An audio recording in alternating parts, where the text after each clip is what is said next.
하루를 시작하는 하나님의 말씀 10월 2일 금요일 하늘 양식입니다.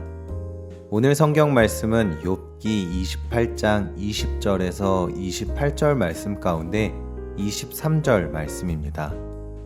하나님이 그 길을 아시며 있는 곳을 아시나니. 아멘.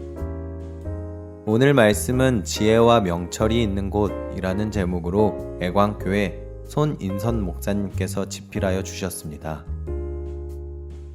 목사님들이 모인 자리에서 정치 얘기가 나왔습니다. 다들 자기 주장을 펴며 논쟁을 벌였는데 유독 한 목사님만 입을 닫고 있었습니다. 다른 목사님들이 물었습니다. 당신은 도대체 어느 편이오? 목사님은 좌로나 우로나 치우치지 말라는 말씀만 믿을 뿐입니다. 라고 대답했습니다. 그 얘기를 듣고 다른 목사님이 목소리를 높였습니다. 무슨 말씀? 성경에 뜨겁든지 차갑든지 하라고 미지근하고 어중간하면 하나님도 토해버린다고 하지 않았소? 성경 말씀대로 사는 것이 지혜로운 것이지만 그것이 어려운 이유는 성경은 서로 상충되는 가르침을 담고 있기 때문입니다.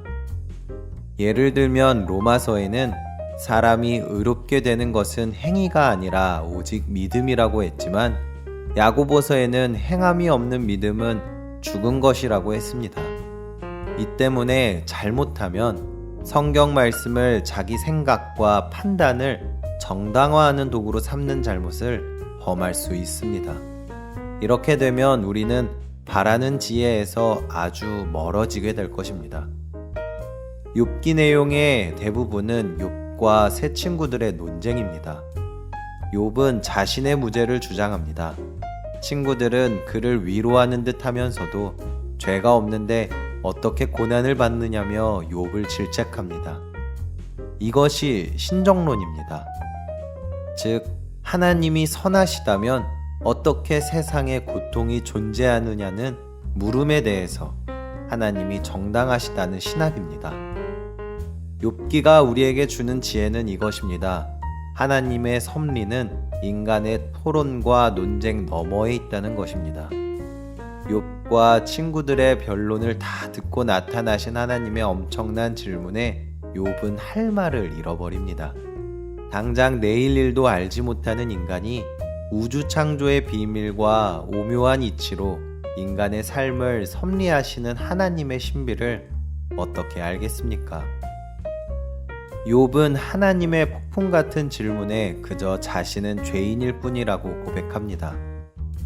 지혜는 우리의 길을 아시는 하나님께 맡기는 것입니다. 나의 판단을 넘어 인생의 주인이신 하나님께 삶을 맡기는 것이 지혜입니다. 이유를 묻지 않고 주어진 것에 감사하며 나를 인도하시도록 내어드리는 것입니다.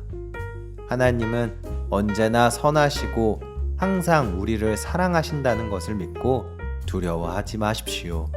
이것이 최고의 지혜입니다. 여러분은 지금 내 인생의 인도자는 누구라고 생각하십니까? 바라기는 우리의 인도자 되시는 하나님의 인도하심 따라 오늘도 두려워하지 말고 한 걸음 더 내디디시는 저와 여러분들이 되시기를 간절히 소망합니다. 우리 함께 기도하겠습니다. 우리를 창조하시고 매 순간 사랑으로 도우시는 하나님, 인생이 힘든 이유는 내가 언제나 좋고 싫음을 선택하기 때문임을 알게 하옵소서. 나의 판단을 내려놓고 하나님의 섭리와 인도하심을 따르게 하옵소서. 이것이 지혜임을 깨닫게 하옵소서. 예수님의 이름으로 기도합니다. 아멘.